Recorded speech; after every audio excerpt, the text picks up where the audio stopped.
there's some very high... When news changes every single waking moment, you know, from one moment to the next, the headlines change.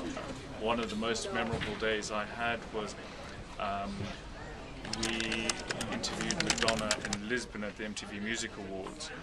We got an exclusive interview, only given to Reuters, and it was when Madonna released her, I think it was Hard Candy album.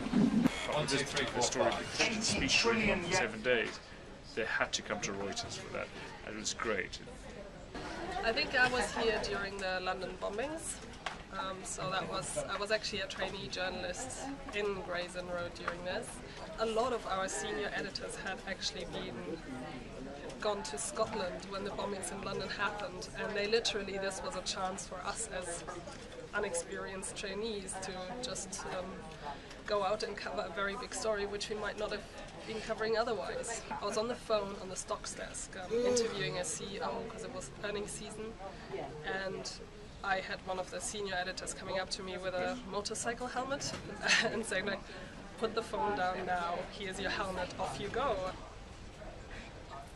Sitting here, coming back from lunch when we were in Gray's Inn Road, and all our monitors around had a plane buzzing the Twin Towers in New York.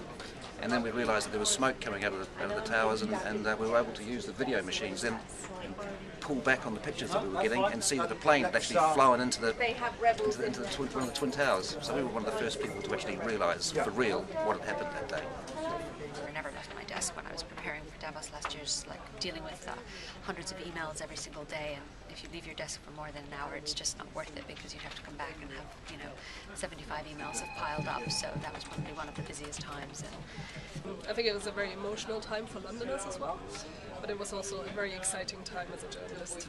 Exciting in the news sense, obviously. So a lot of us take our lunch at our desks, we work through, so it's pretty busy. It does depend on what's happening day by day. I started my day very early, so the idea of getting up even earlier to prepare food, I just can't.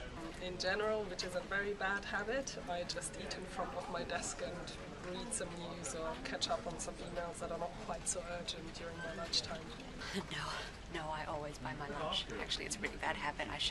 You save a lot of money if you bring your food from home. We used to have the culture where lunchtime would mean going to meet some friends, other journalists down at the pub, but that has changed hugely now. We never have time, and the culture's changed, and we just don't have the opportunity to do that anymore.